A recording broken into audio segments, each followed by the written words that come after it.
The time has finally come for fusion units to shine. And yes, that includes even Encore and Shishia, who are absolutely delighted about this because Lupa is finally here. And so in this video, I am going to showcase Lupa's abilities, explain what's the best way to build her, and in which team she thrives. Spoiler alert, she elevates so many units. So if you're interested in learning how to best utilize Lupa's powerful abilities, or still trying to decide if she's worth pulling for, then this is the video you need to watch.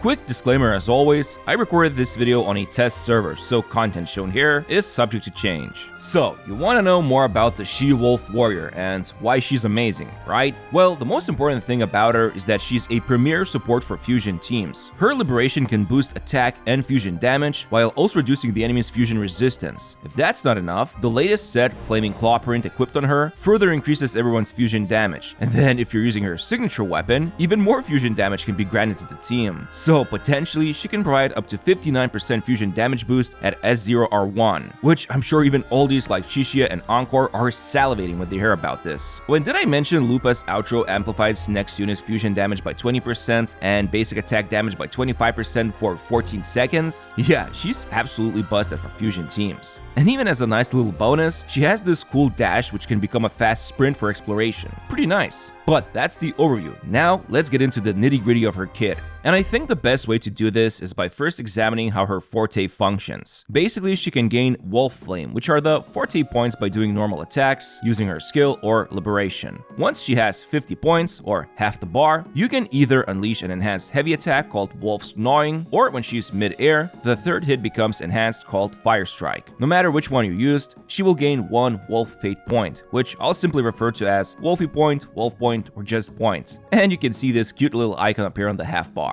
Now, once her forte is full and one Wolf Point is already obtained, she can unleash another version of enhanced heavy attack called Wolf's Claw, which deals pretty nice damage and gives her the second point. Now, with 2 points active, her skill becomes super enhanced, and she can unleash a powerful finisher. And check this out, after switching to next unit, Lupa will then deliver one more attack when any teammate uses their liberation. So pretty cool. Anyway, when looking at her skill, it's quite interesting. The first time it's used, it will mark the hit enemies, and even these wolf eyes will appear in the UI, but all it really does is improve the skill's next attack. Basically, tap once to apply the mark, and tap again to deal better damage to marked enemies. Actually, you can also hold down the skill to immediately go into mid-air combo if needed. By the way, notice how Lupa's weapon sometimes becomes a flaming banner? Well, anytime she uses her second skill, or any of the enhanced heavy or mid-air attacks, or after casting liberation or the super enhanced skill, she gains a wildfire banner buff, which gives her 12% attack boost for 8 seconds. And honestly, you will maintain this buff basically always when doing her regular rotations. But let's talk about liberation, the most crucial part of her kit. When casted, it will remove any Wolf Fate you've had and restore Wolf Flame to 100 points. Or in other words, Wolfie icons go bye-bye while the forte bar becomes maxed out. And then Lupa can use Foe Breaker, a skill that's only possible to do after liberation is casted, and only for a short period of time.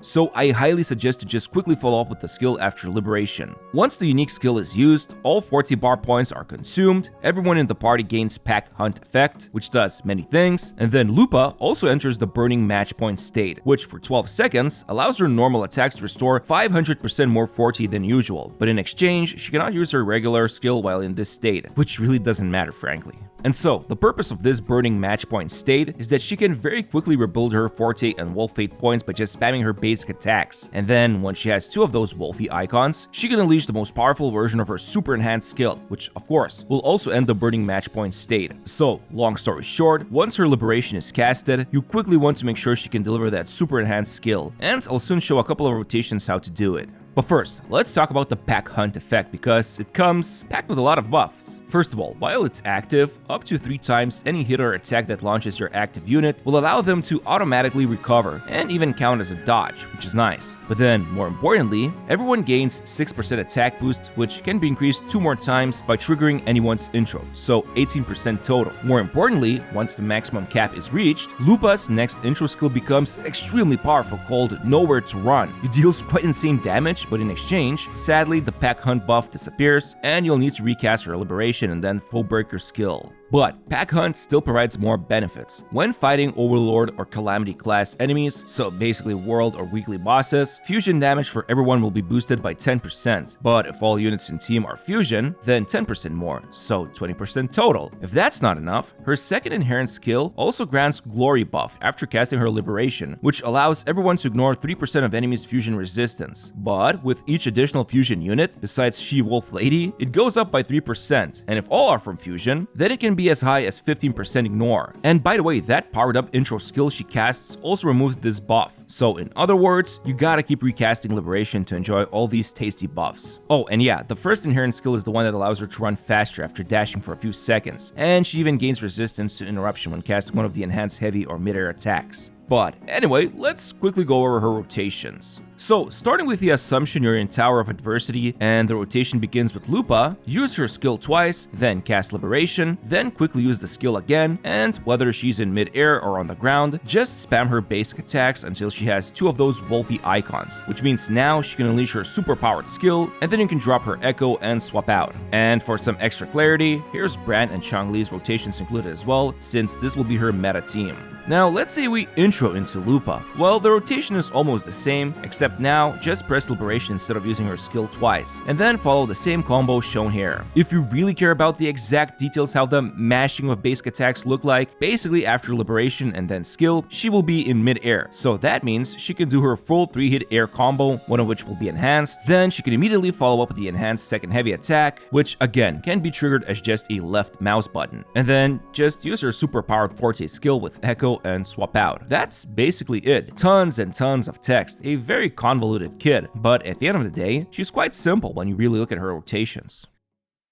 Let's talk about Lupa's build, shall we? And first of all, a lot of her damage in the kit counts as Liberation damage. This is why it will make up the majority of her damage output, and that's why it's important to keep an eye on anything that boosts it. And as for the skill's leveling priority, her damage isn't going to be the highest in teams, but her buffs will be super crucial. So focus on first enabling her inherent skill, then level Liberation and Forte, followed by intro, basics, and skill. Anyway, her signature Wildfire mark looks absolutely gorgeous, but not only that, it also provides a chunky critical damage substat, while the passive, like most signatures, first provides a small attack boost for her. However, when using her intro or Liberation, her Liberation damage increases by 24% for 6 seconds, which can then be extended with heavy attacks by 4 more seconds once. And if this extension happens, everyone also in the team gains 24% fusion damage bonus for 30 seconds, so a very powerful team-wide boost for fusion comps. Still, the next best option would be Aegis of Harvest, which is about 10% weaker than Signature, and it's overall a decent alternative option. Then Verdant Summit is also about the same, and in fact, Lustrous Razor, the standard 5-star Broadblade, isn't even that far behind the other options. Like, it's also only 10% or so weaker than her signature, which is not bad. But the biggest difference between them is that sweet fusion damage bonus the signature can offer for the whole team, which ends up boosting team's overall damage by 9% or more, and none of her other options will be able to do this. Still, besides that, you could go for one of these 4-star options if you don't have Lustrous Razor at least. Now, moving over to her echoes, really the best set she can use is Flaming Clawprint, together with Lioness of Glory as the active echo, since overall, this set will provide Lupa with 37% fusion damage bonus, 32% liberation damage bonus, and 15% fusion damage bonus for other teammates. This set is simply too good on her. However, if you don't play her in mono fusion teams, or still working towards obtaining this set, Moonlit with Heron is also a decent choice. Now, as for the stats, the classic 43311 is the only possible option. You can see the same old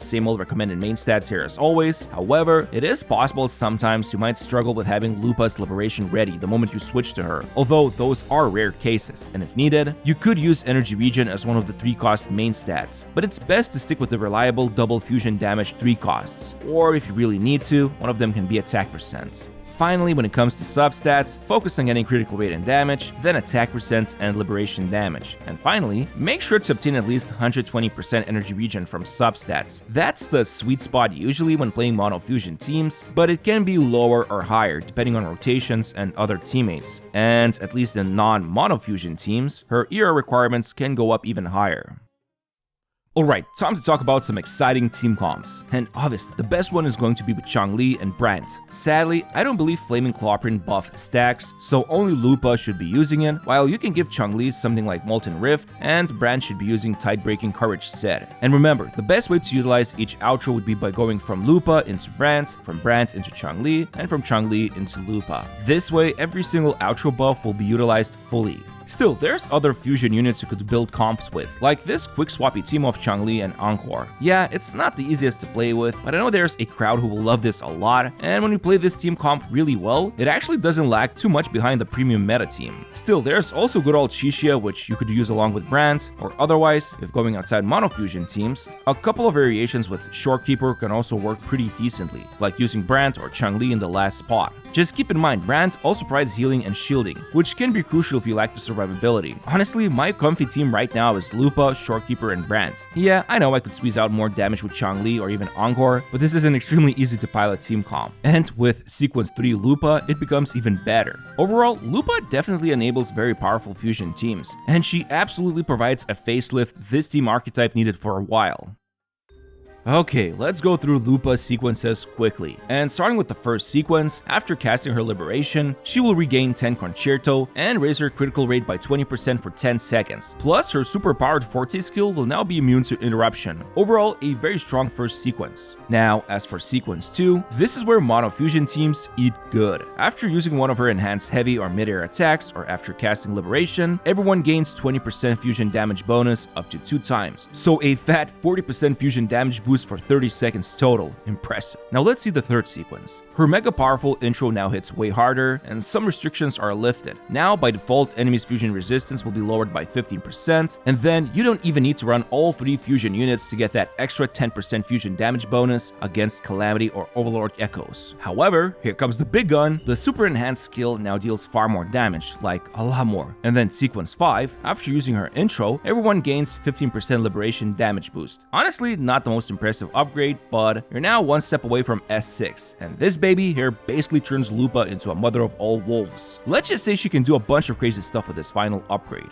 But yeah, when looking at vertical investments, I'd say the best thing to get would be Brand. He is quite a superb teammate to run monofusion teams, and I would recommend saving up your Astrites for this guy's rerun if you want to play top fusion teams. However, if you already have Brand or don't want to wait for him, then I'd say Lupa's signature weapon is really good. I've also heard that Kalkaro mains are looking forward for this weapon, so if you play that guy, it will be nice to share it with him. Otherwise, I would definitely consider grabbing the first 2 sequences because they really elevate Lupa's potential and overall help even further boost monofusion team's supremacy. But yeah, that's pretty much it when it comes to Lupa's guide. Let me know what you think about this gladiator, and as always, I'd really appreciate it if you could press the like button on this video and subscribe to my channel. Thanks, and see you soon.